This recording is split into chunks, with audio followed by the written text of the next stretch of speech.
en présentiel ou en streaming. Nous allons vous présenter en fait un compte à rebours sur une révolution qui est en cours dans l'économie française, qui est l'avènement de la facture électronique, et donc qui va toucher toutes les entreprises. Et on va essayer de dédramatiser la chose et de voir comment on peut l'anticiper, parce qu'en fait, même si c'est pour juillet 2024, les choses vont aller assez vite. Donc, pour traiter ce sujet, Michael, je te laisse te présenter. Oui, bonjour, je suis Michael Ménil, je suis à la fois expert réseau, mais aussi animateur à la Mêlée, et aussi consultant en innovation pour des startups. Et donc j'aurai le plaisir d'accompagner Pierre sur le sujet délicat qu'est la facturation électronique, qui deviendra obligatoire le 1er juillet 2024. Et en fait, c'est beaucoup plus tôt que ce que l'on croit. Oui, plus que 637 jours. 637 jours, c'est à la fois beaucoup et pas beaucoup. Alors, moi, je suis Pierre Dagrin. Si bien on s'est mis chacun du bon côté, mais je pense que vous auriez pu le retrouver facilement, puisqu'on n'est que deux. Mon premier métier, c'est expert comptable. Je suis associé dans un groupe qui s'appelle Exco, qui accompagne des entreprises plutôt TPE, PME, beaucoup dans l'innovation, ce qui nous oblige, nous, à être innovants, d'où la digitalisation de nos outils. Et d'où l'intérêt que l'on porte à la facture électronique, puisque forcément, quand on digitalise les process, la facture électronique paraît quand même être un sujet qui va faciliter grandement cette digitalisation. J'ai participé à la création de 2 startups. Une s'appelle Théogest, qui est un ERP en mode SaaS que l'on utilise dans les relations avec nos clients. Et puis la dernière, qui s'appelle Ubifact, et qui a pour vocation de devenir une plateforme de dématérialisation de factures. Vocation, puisque pour l'instant, on développe des concepts, mais toutes les specs techniques sur la dématérialisation de factures en France sont en train d'être rédigées. Donc c'est au jour le jour. On voit ce qui se passe et on va vous parler de tout ça plus précisément. Voilà ce que je pouvais dire sur mon parcours. Et on va pouvoir démarrer sur le sujet. Bien. Donc, en fait, derrière, il y a un petit historique. Derrière, justement, cette obligation de facturation électronique, en fait, c'est parti d'une recommandation de l'OCDE, comme très souvent, qui ensuite, en fait, la recommandation de l'OCDE a été reprise par l'Union européenne, qui en a fait une directive. Et de cette directive, en fait, en 2010, et puis ensuite en 2012, il y a eu une transposition de la directive européenne et dans un projet de finance. Et ensuite, c'est devenu en 2019 une loi, et une transposition et une législation au niveau de la France. Sachant qu'il y a déjà eu un pilote à partir de 2020 pour les grandes entreprises et pour le grand public. Et maintenant, en fait, ce qui se passe, c'est qu'ils sont en train de préparer déjà le passage à toutes les autres entreprises, sachant que derrière, il faut savoir qu'il y a quand même, derrière, en fait, il y a des questions de TVA. En fait, ce qu'ils veulent faire, c'est justement récupérer les TVA qui ne sont pas, disons, pas très bien déclarés. Et les enjeux sont importants puisque, en fait, la TVA, justement, ces problèmes TVA, ça représente 156 milliards d'euros en 2021. Et c'est la première source de revenus de l'État. Donc, on peut dire qu'ils sont extrêmement motivés pour mettre en place, justement, la facture électronique. Et que quoi qu'il arrive, elle sera menée à bien. Oui, en fait, ce qu'il faut bien voir, c'est que l'État, pour récupérer la TVA, il faut que l'entreprise la déclare sur une facture. Vous avez tous vu des factures, hein, il y a le hors-taxe, la TVA sur le hors-taxe et le TTC. Et c'est cette TVA qui est déclarée à l'État et qui permet à l'État de collecter la TVA. D'où l'importance de la facture. La facture est un support juridique, mais aussi fiscal. Donc l'État a fixé les règles d'établissement des factures et les règles des mentions obligatoires sur les factures. Et il va en être de même avec la facture électronique. Ce qu'il faut voir, c'est qu'entre ce passage entre 2012 et 2019, en 2012, la loi de finances 2012 a essayé de définir ce qu'était une facture électronique. Alors, elle a défini 3 types de factures. Une facture EDI, ça, on trouve ça dans les grandes entreprises et dans des filières industrielles. C'est l'automobile, la grande distribution, l'aéronautique. Ensuite, ils ont dit on peut avoir quand même une facture électronique un peu dégradée. c'est un PDF avec une signature RGS 2 étoiles, ce qui veut dire que chaque facture doit être signée à ce niveau-là d'accréditation. Et puis, troisième type de facture, c'est toutes les factures. Les factures que vous faites soit sous un logiciel de facturation et que vous envoyez en PDF, soit les factures que vous faites sous Word ou sous Excel ou sur un papier à la main et scanné. Et cette facture est recevable à partir du moment où vous respectez une piste d'audit fiable. Une piste d'audit fiable, c'est en fait un circuit, un cheminement qui va de la commande ou du contrat jusqu'au règlement et qui peut justifier la qualité de la facture. Donc la piste d'audit fiable est quelque chose qui a été défini à ce moment-là et qui va encore perdurer avec l'avènement de la facture électronique, mais qui sera grandement facilité puisqu'on aura des workflows digitaux. Et en 2019, avec l'article 153, c'est là où en fait a été défini le procédure de passage à la facture électronique. Et c'est ce que l'on va voir, donc c'est très important cet article 153, c'est là-dessus que repose tout le cheminement que l'on vit actuellement, avec une ordonnance l'année dernière, mi-septembre 2021, qui a fait de reporter les dates, parce que tout le monde se disait on n'était pas prêt, parce que l'événement c'était le 1er janvier 2023, ça a été repoussé au 1er juillet 2024. Donc les choses bougent un peu tous les jours, je pense, jusqu'au 1er juillet 2024. Alors, soyons positifs, hein. Là, c'est pas de vous faire peur, c'est au contraire. L'objectif, c'est de vous montrer tout l'intérêt de la facture électronique. Alors peut-être, Michael, rappeler tous les avantages que cela représente. Oui, alors la question c'est pourquoi. Déjà, première chose, c'est la lutte contre la fraude fiscale qui doit être renforcée. À savoir qu'il y a quand même un manque à gagner pour l'État de 12,5 milliards, je crois, en 2021. Oui. Ce serait pas mal pour financer, par exemple, les hôpitaux.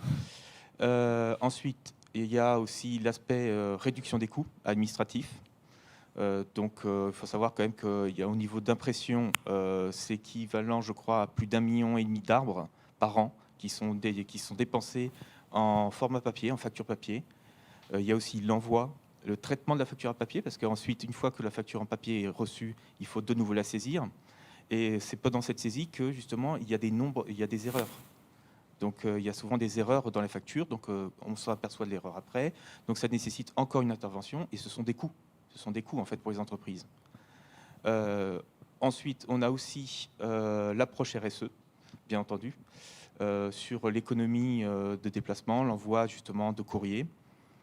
Et ensuite, il y a aussi, au niveau data, en fait, il y a des études statistiques qui pourront être mieux faites pour l'État, à savoir mieux visualiser l'activité économique et aussi, lorsqu'il y a une réforme, mieux visualiser justement les gains liés à cette réforme par justement les datas qui découleront de la facturation électronique. Après, au niveau TVA, la déclaration sera nettement simplifiée et les contrôles fiscaux seront aussi simplifiés. Donc, il y aura une réduction des coûts au niveau de l'organisme fiscal. Tout à fait. Et puis aussi, le fait de passer dans des processus digitaux, ça va accélérer les délais de paiement. Et on compte sur la facturation électronique pour réduire drastiquement les délais de paiement, surtout pour les PME. Donc c'est un sujet qui est important aussi. Donc tous ces aspects-là sont des aspects très positifs et on espère que ce sera un gain pour l'ensemble de l'économie française. Alors, on parle de la France, mais il faut bien comprendre, Michael t'en avait parlé, avec l'OCDE, la directive européenne, donc il y a quand même un mouvement assez important qui s'est opéré quand même depuis pas mal d'années. Hein. Bon, forcément, on sait tous qu'il y a quand même une digitalisation, une révolution digitale depuis plus d'une vingtaine d'années, et bien sûr que ça touche la facture. Oui, sachant qu'il y a il y a 3 pays qui ont été justement en avance sur le sujet. Mais sur la partie e-reporting, on reviendra sur la définition après. Donc, nous avons le Mexique, le Chili et le Brésil. Ils sont assez en avance dessus. Après, pour ce qui est de l'Europe, la volonté, c'est surtout de faire du e-reporting, mais aussi du e-invoicing. Sachant que l'Italie a déjà commencé en 2019 et la France, elle, ce sera le 1er juillet 2024.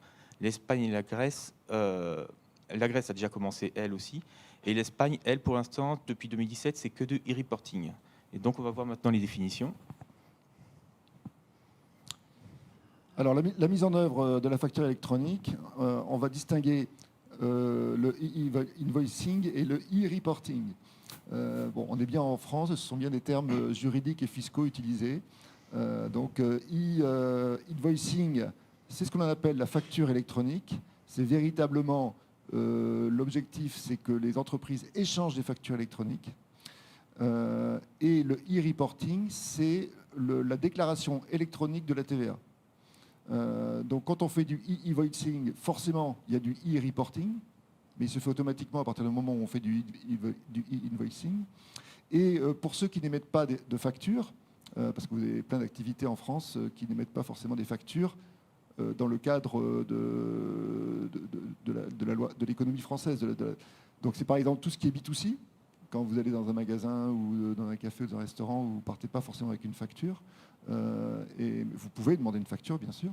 Mais comme ce n'est pas 100% de la facture, ça ne génère pas 100% de facture, eh bien, il faut trouver un autre système pour pouvoir faire remonter l'information au niveau de l'administration. Donc c'est du e-reporting.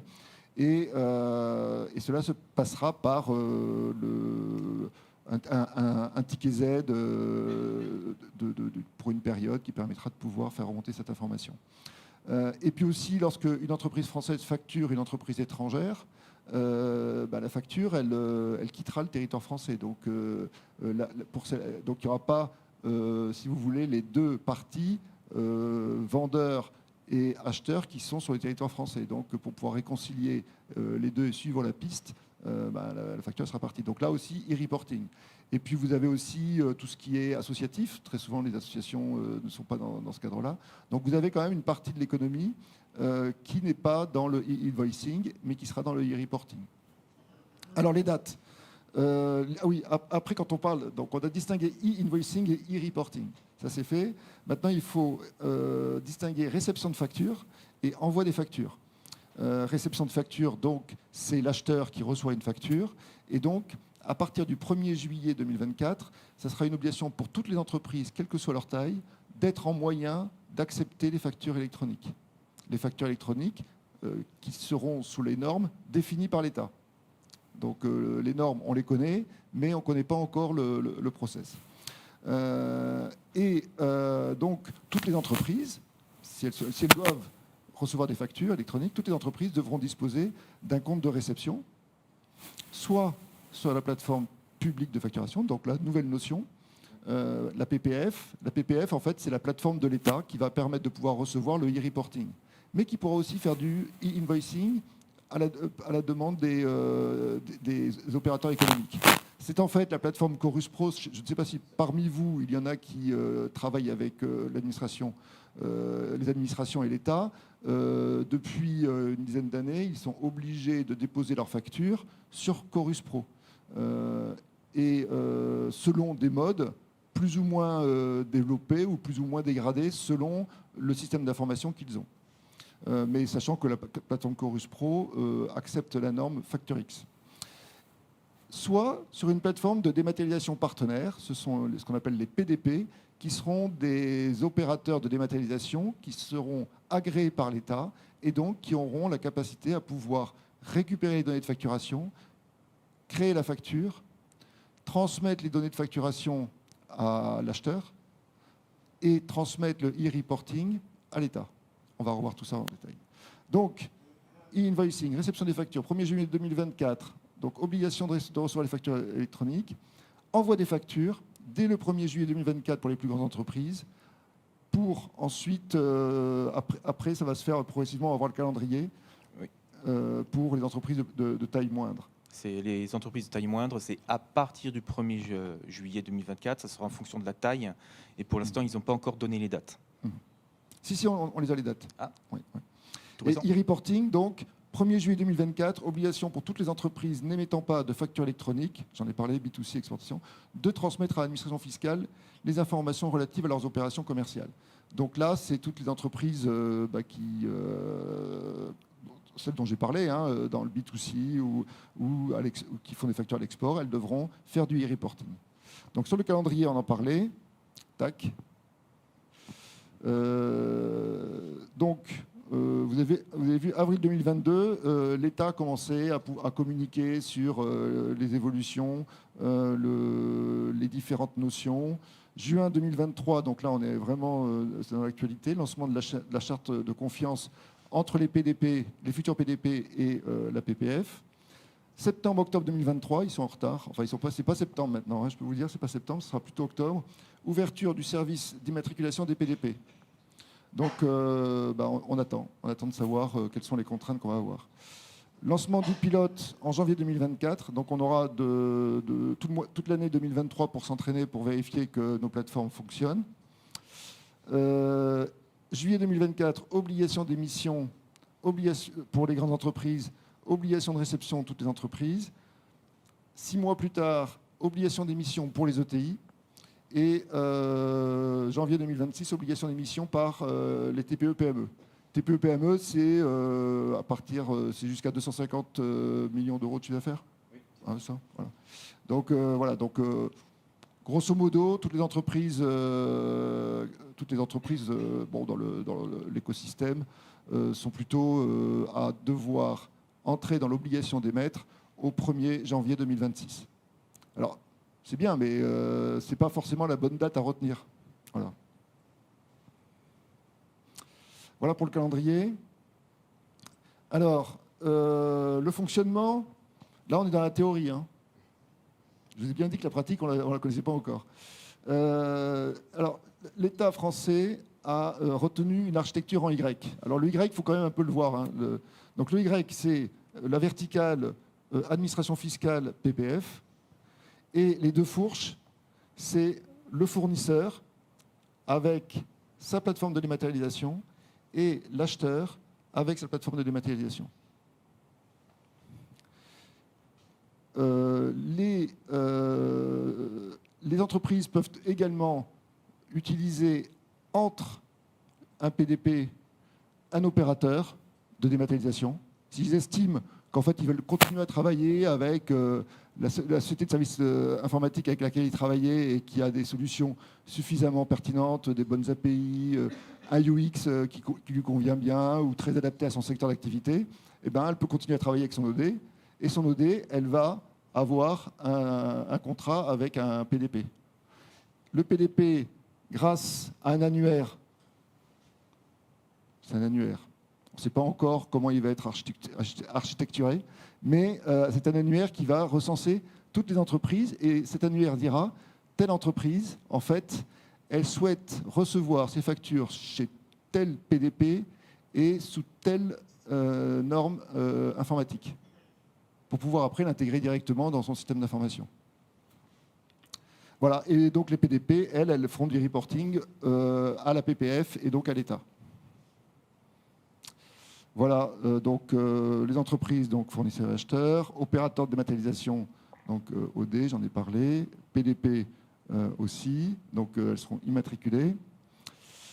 Et alors, la PDP, c'est important, plateforme de services en charge de contrôle. Ah oui, parce que la PDP, comme elle a un rôle quand même de garant, elle doit contrôler que la facture est juste, d'extraire des données requises et leur transmission au PPF. Donc en fait, le PDP ne va pas transmettre tout ce qu'il y a sur la facture, simplement ce qu'on appelle un flux 1, c'est-à-dire les informations strictement nécessaires pour l'administration fiscale. Et donc elle va ensuite transmettre des informations à une autre PDP et ainsi que les retours des statuts. Alors là, les statuts. Les statuts de la facture, c'est passionnant. C'est la vie de la facture. C'est-à-dire la facture, je l'ai bien reçue, je suis d'accord avec la facture ou je ne suis pas d'accord, je l'ai réglée ou je ne l'ai pas réglée. Enfin voilà, il y a tous ces statuts-là qui sont définis, qui permettent de pouvoir, entre les deux parties, d'être au courant de ce qui se passe. C'est-à-dire qu'en fait, facture, il y a un litige. Ok, moi qui ai mis la facture, je vais m'en occuper, je vais traiter le litige, où ça en est. Enfin voilà, c'est tous les échanges de données sur les statuts de la facture. Et le PPF, donc c'est l'opérateur public qui reçoit toutes les données, et notamment le e-reporting pour l'administration. Oui. La question, c'est est-ce que l'État risque de complexifier encore un petit peu ou pas? Je pense plutôt simplifier. Oui. En ce moment, il y a C'est un une gros bonne idée. débat. Il y a un gros débat, c'est est-ce qu'il est nécessaire qu'il y ait des PDP? Est-ce que les OD ne seraient pas suffisantes? L'État tient énormément à l'existence des PDP. Les opérateurs aimeraient bien que ça soit un peu plus libéral comme architecture. Donc, en fait, il y a un groupe de travail avec la DGFIP.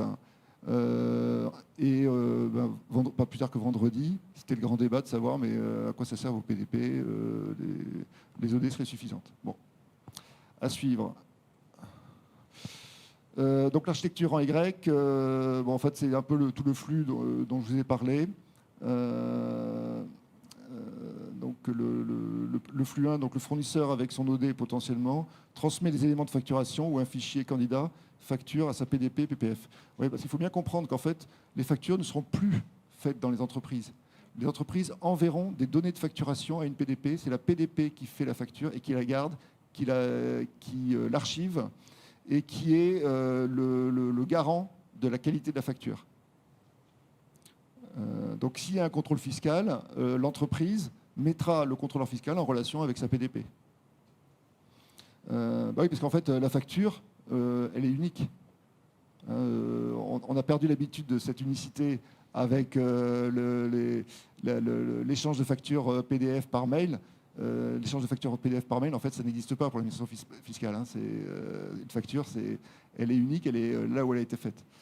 Elle n'est pas dans le cloud. Suivant les cas, le PDP, le PF crée un fichier candidat de facture. Donc, à partir de ça, il fait des contrôles. Et à partir du moment où les contrôles sont valides, la facture est scellée et peut être transmise. Donc, il y a véritablement, c'est à ce moment-là, une fois que les contrôles sont terminés, que vous avez la facture qui est scellée, qui est ici et qui est l'original. Donc, le PDP ou la PPF, parce que le PPF, je fais petite parenthèse, la PPF est une PDP où, oui, mais simplement, l'État fait en sorte que la PPF soit la moins ergonomique possible. Et le dit et le crie pour montrer que l'État ne fait pas de concurrence au PDP. Donc en fait, style, vous avez vos données de facturation, il faut que vous alliez les saisir sur la PPF. Pas d'API, pas de rien. Donc pour pousser les entreprises à travailler avec les PDP.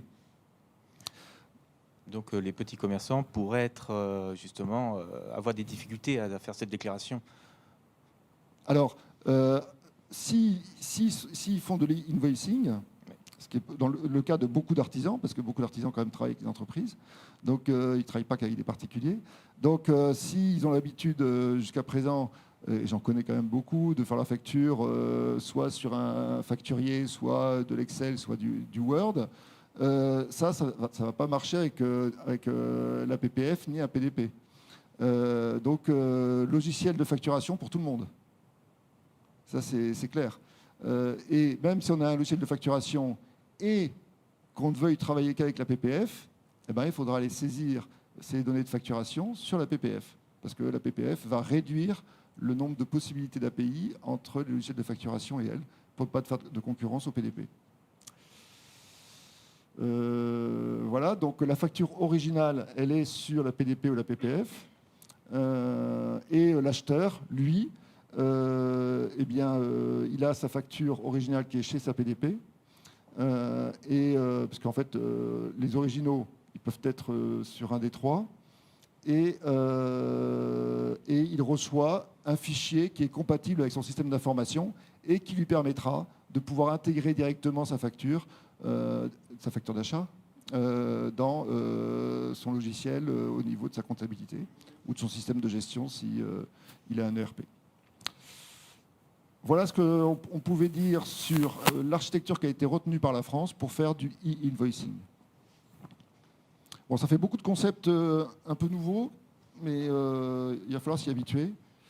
Alors, on a parlé de normes et cette facture. Alors, comment elle est transmise et quelles sont les normes qui ont été retenues pour pouvoir faire en sorte qu'il y ait des standards? Alors déjà, donc il existe 3 formats différents. Donc pour l'émission, il faut savoir que on a le choix.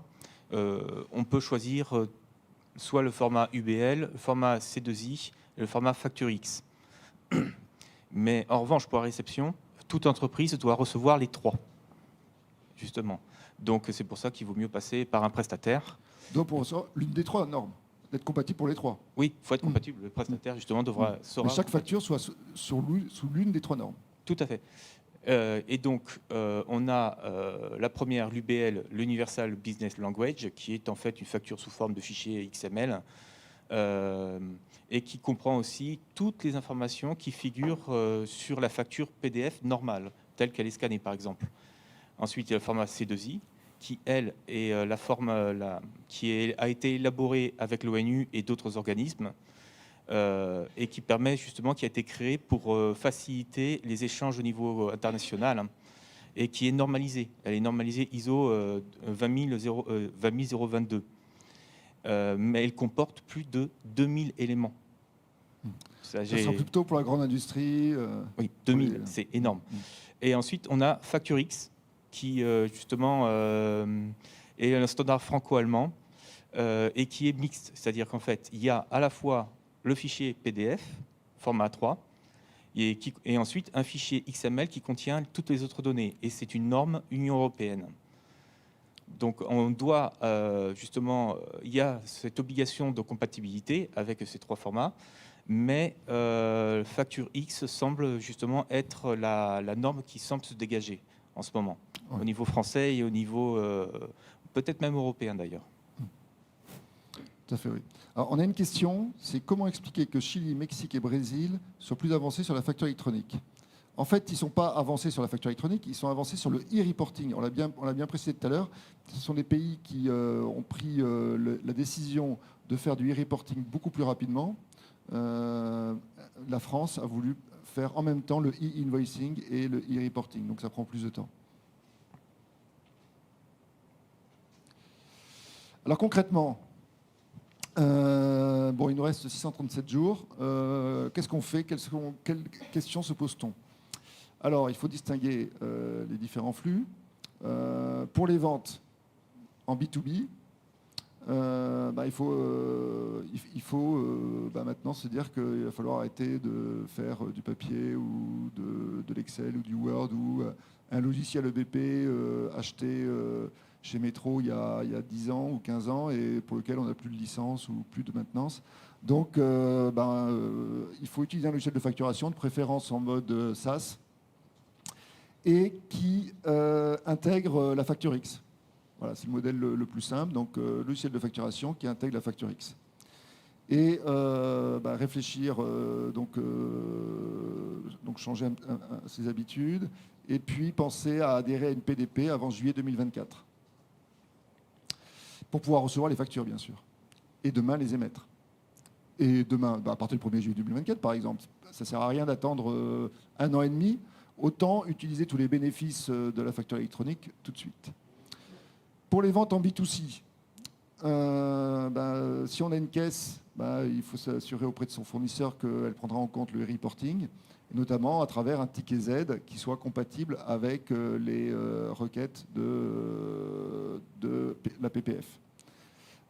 Ce qui permettra, en fait, le ticket Z, c'est un résumé quotidien ou mensuel de ses activités, ce qui permet de pouvoir déclarer correctement sa TVA.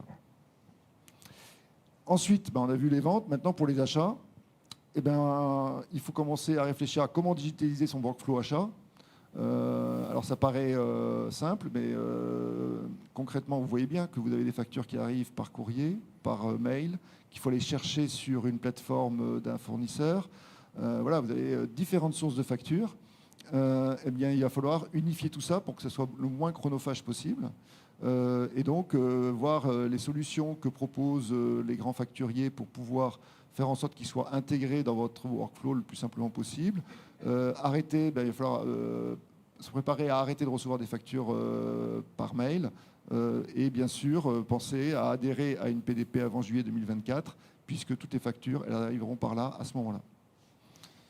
Voilà les questions qu'il faut se poser et ça se prépare parce qu'un logiciel de facturation, ça ne se choisit pas comme ça. Le mieux, c'est de pouvoir l'utiliser à partir du début de son exercice comptable pour pouvoir faire en sorte que vous en bénéficiez complètement au niveau de votre comptabilité. Oui, sachant qu'en fait, il s'agit d'un processus de transformation numérique pour les entreprises qui ne sont pas encore passées au numérique. On va le voir juste après, justement. Et ensuite, j'en ai parlé, la question de base, c'est comment choisir sa PDP. Je suis sûr qu'il va y avoir des syndicats professionnels qui vont vanter tel ou tel PDP beaucoup plus adapté à leur secteur. Parce que c'est vrai, une entreprise, elle travaille dans son écosystème. Donc c'est quand même mieux de travailler dans un écosystème qui est normé, surtout au sujet d'un échange aussi courant que la facture. Donc on va avoir, en fonction de son secteur d'activité, des préconisations qui vont être faites. En fonction de sa taille, c'est sûr qu'il y aura des PDP qui seront beaucoup plus adaptés à des grands groupes industriels, d'autres à des grands groupes dans le service ou dans le commerce, ou d'autres PDP qui seront beaucoup plus adaptés aux TPE-PME, adaptés en plein de choses, au niveau des API qu'il pourrait y avoir entre les systèmes d'information des entreprises. Et on sait bien que selon la taille de l'entreprise ou le secteur d'activité de l'entreprise, ce n'est pas les mêmes systèmes d'information que l'on retrouve. Donc il va y avoir un faisceau de critères qui vont naturellement s'imposer et qui vont vous permettre de choisir une PDP. Bien sûr aussi la qualité de l'ergonomie et du UX de la PDP ou des services proposés. Une entreprise qui fait de la facturage, eh bien, elle va préférer utiliser une PDP qui intègre la gestion de la facturage dans les applications sur la PDP. Ça fait gagner un temps fou parce que la facturage, c'est vraiment quelque chose qui est chronophage, qui est complexe. Donc, il va y avoir des PDP qui vont être peut-être préconisés par des facteurs. Et puis, bien sûr, le coût. Comme je le disais, il y a des PDP qui vont être plus orientés grands comptes, d'autres petites entreprises. Donc, gros flux, petits flux. Et donc avec des coûts qui seront plus adaptés à des entreprises qui font des flux un peu faibles ou plus adaptés à la réception de factures ou à l'émission. Enfin, il va y avoir un certain nombre de critères qui vont vous permettre de choisir une PDP. Mais pour cela, il faut savoir déjà ce que l'on a en interne comme outil pour pouvoir trouver la PDP qui sera adaptée à son entreprise. Alors, on va prendre un exemple déjà. En l'Italie est déjà passé justement à la facturation électronique. Alors déjà, pourquoi l'Italie a été le premier pays européen à y est passé? C'est simplement l'Union européenne qui leur a demandé parce que au niveau TVA, il y a un manque à gagner de 35,9 milliards. En France, pour comparaison, c'est 12 milliards. Donc, il y a pas mal de choses à faire en Italie. Et donc, en fait, pour rendre la facturation obligatoire, la facturation électronique obligatoire en Italie, ça leur permet à l'État de lutter contre justement tout un système d'évasion fiscale qui est massif. Donc la facturation électronique, elle permet justement de contrôler, ça sera du temps réel, et ça permet justement de voir si la TVA est correctement déclarée ou s'il y a par exemple des erreurs. Et les autorités pourront agir rapidement sur toutes les transactions suspectes. Et la mise en application a commencé le 1er janvier 2019. Mais on va voir comment ça s'est passé justement.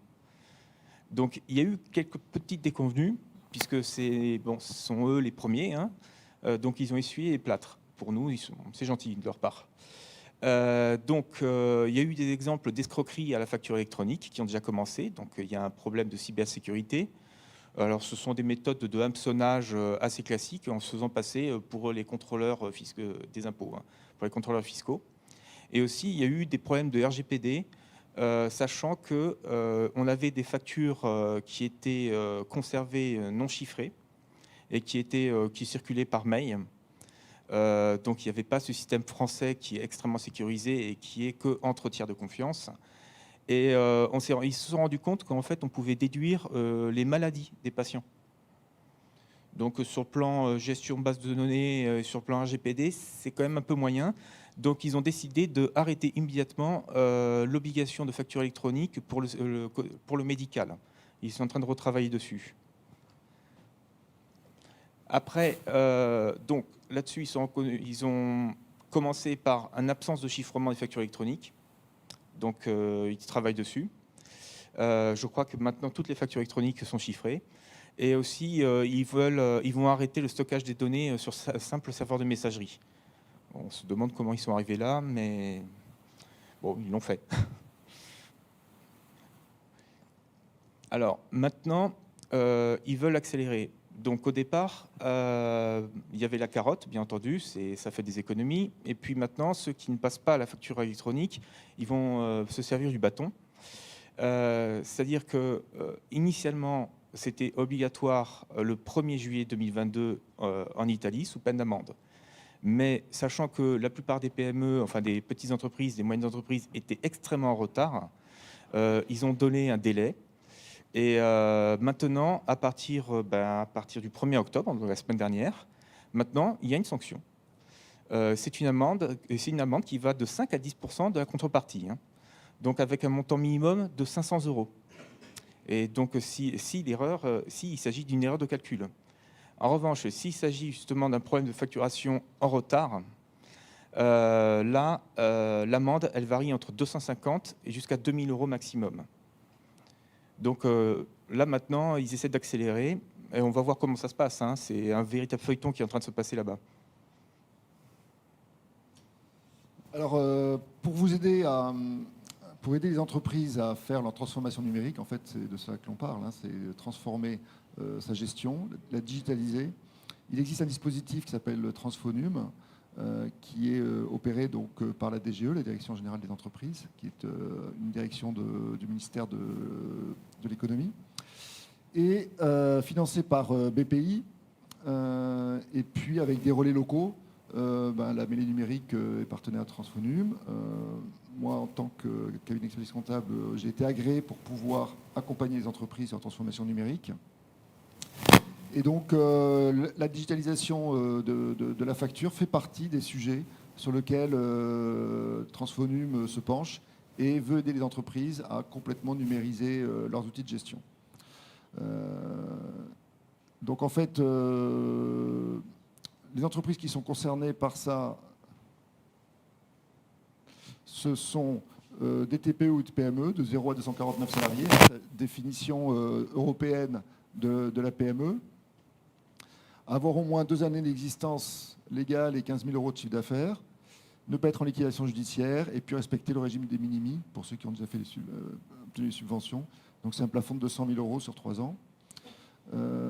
Et donc, les entreprises qui souhaitent être accompagnées ou sensibilisées sollicitent les personnes agréées.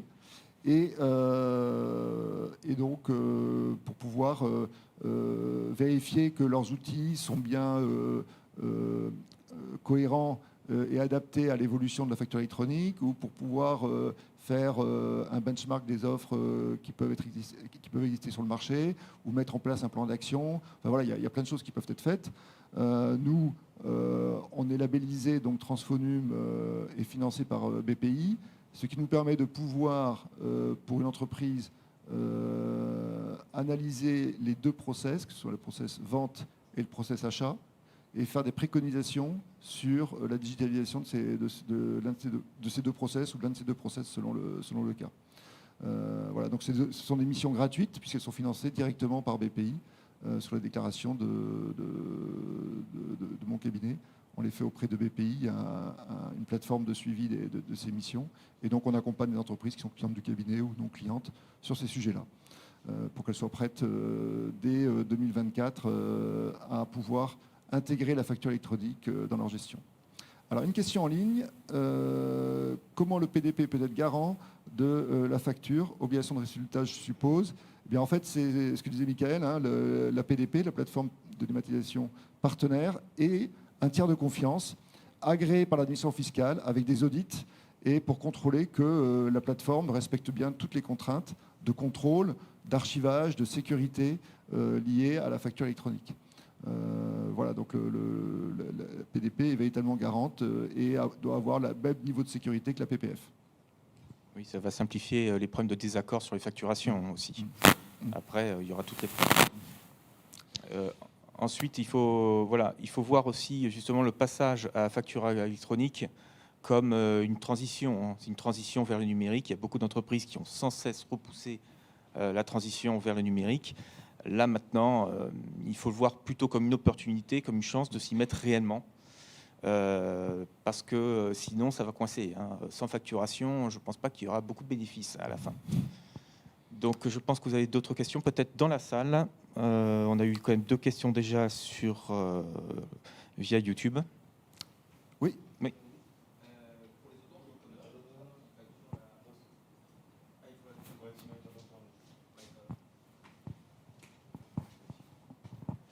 Oui, ma question c'est pour les auto-entrepreneurs qui facturent la TVA. Est-ce qu'ils rentrent dans les critères et du coup est-ce qu'on est dans l'obligation également de le faire? Alors, il y a les auto-entrepreneurs qui sont sur le régime du micro-BIC, qui, eux, n'ont pas d'obligation de facturer, n'ont pas l'obligation de tenir une comptabilité, puisqu'ils sont imposés sur leur chiffre d'affaires. Par contre, si vous êtes auto-entrepreneur et que vous émettez des factures avec de la TVA dessus, vous êtes obligé de passer à la facture électronique. Voilà, c'est tout simple. C'est-à-dire qu'en fait, c'est ce que j'ai dit au début, c'est-à-dire qu'en fait, ça concerne le e-invoicing, concerne toutes les entreprises qui font du B2B et qui sont obligées d'émettre des factures pour leurs acheteurs, parce que leurs acheteurs ont besoin de cette facture pour pouvoir déduire la TVA.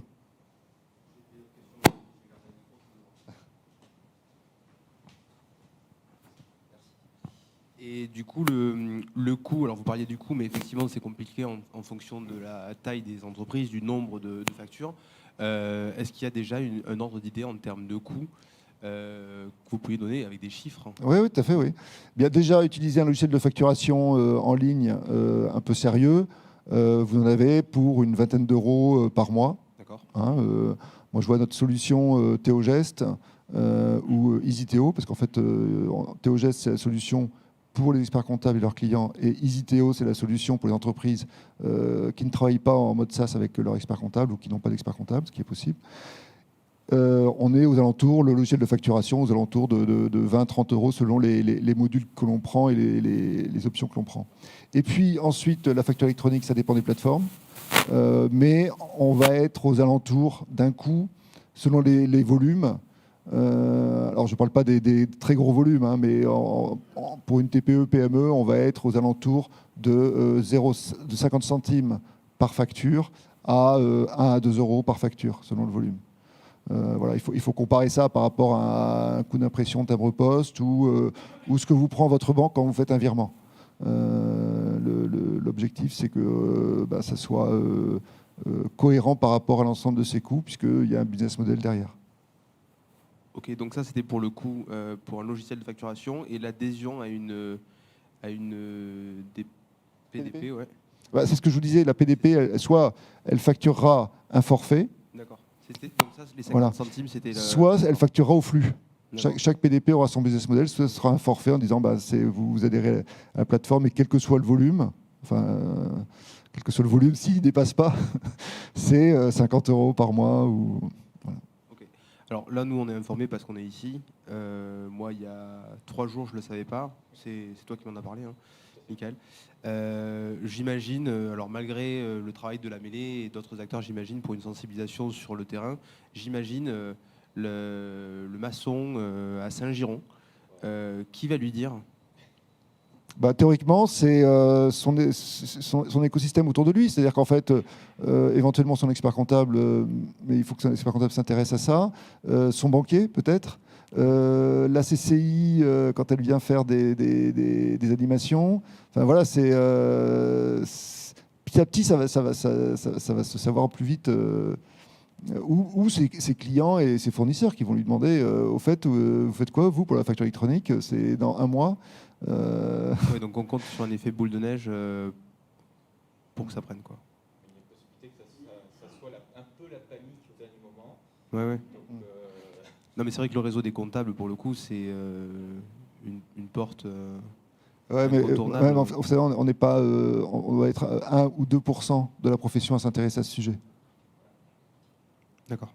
Donc C'est pour ça que je ne dis pas forcément son expert comptable va lui en parler. Je dis éventuellement, Ça fait partie des... il faut peut-être compter sur son banquier, si son banquier aussi est un peu geek, ou peut-être sa fille qui va lui dire « Ah, papa, tu fais quoi pour ton entreprise? Au fait, tu sais, la facture électronique ?» Enfin voilà, c'est l'ensemble de l'écosystème autour d'un entrepreneur. C'est la formation, à un moment donné, elle rejaillit. Mais à ce rythme-là, ça sera plutôt au dernier moment qu'elle va rejaillir. L'objectif, en étant aujourd'hui devant vous, c'est de vous permettre de pouvoir anticiper et peut-être aussi que pour la gestion de vos entreprises de manière beaucoup plus rationnelle et même des opportunités parce que vous allez avoir des clients qui vont vous dire « Ah bah vous êtes déjà compatible facture électronique, ça tombe bien, moi aussi, je préfère travailler avec vous. » Peut-être des appels d'offres, enfin, il y a peut-être des opportunités intéressantes de toute façon. En tant qu'entrepreneur, il faut toujours avoir à l'esprit qu'on a, en termes de digitalisation, deux sujets. La digitalisation de son organisation, c'est quotidien, et digitalisation de son business. Il y a peut-être des opportunités dans son business à pouvoir digitaliser. Alors on parle de site e-commerce ou autre chose, ou vendre différemment. Enfin, il y a plein de digitalisation possible pour son business. Donc toujours avoir en tête ces deux aspects, digitalisation de l'organisation, digitalisation du business. Et c'est comme ça qu'on peut avancer et être un leader dans son métier. Merci pour les réponses. D'autres questions? Bonjour. Bonjour. J'avais une question toujours sur les auto-entrepreneurs qui n'ont pas forcément beaucoup de factures. Il y en a qui ouvrent une auto-entreprise pour quelques factures par an. Si ça leur coûte 20 € par mois pour le logiciel de facturation, plus à la limite les 50 centimes, ça je pense que ça ne jouera pas beaucoup. Ma question c'est est-ce que des logiciels de facturation et est-ce que également des PDP peuvent permettre à un collectif d'auto-entrepreneurs d'avoir un même abonnement ou un abonnement un peu spécifique? Alors, premier conseil, en effet, si vous faites 4 factures, alors après vous recevez des factures aussi, hein, donc il faut être capable de pouvoir les recevoir. Et si vous recevez 4 factures par mois et que vous en faites 4, c'est sûr que vous pouvez tout faire à la main. Sur la PPF, récupérer les données de factures que vous recevez de vos fournisseurs pour les saisir dans votre comptabilité et puis ressaisir vos factures sur la PPF, en effet. Après, vous avez des logiciels de facturation qui, alors il faut être un peu rusé, qui ne facturent leurs abonnements aux users et non pas au nombre de sociétés qui utilisent. Donc on est un seul user et on met sa SCI, son activité d'entrepreneur, et puis on peut mettre le URL d'un copain. Enfin, c'est possible, hein, puisque c'est au user. Mais à ce moment-là, il faut partager ses codes. Enfin bon, c'est un bon copain quand même. Enfin, voilà, il y a des possibilités pour pouvoir. Alors, ça peut être une secrétaire ou un secrétaire qui est partagé, ou un comptable ou une comptable qui est partagée par plusieurs entrepreneurs, qui lui est le user et donc traite. Mais attention, là, on est à la limite de l'exercice illégal de la profession de l'expertise comptable. Donc, il y a des possibilités, mais il y a des limites. Il y a beaucoup de limites.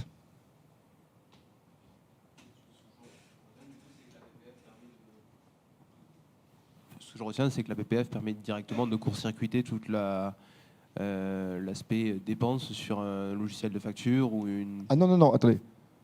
La PPF ou la PDP ne font pas de facturation. Elles font de l'échange de données de facturation. Mais on peut faire de la saisie. Et vous pouvez très bien saisir vos données de facturation sur la PPF et imprimer tous les mois le relevé des factures d'achat que vous avez reçues sur la PPF. Ok. Ils ont fait exprès pour que ce ne soit pas ergonomique. Ça marche.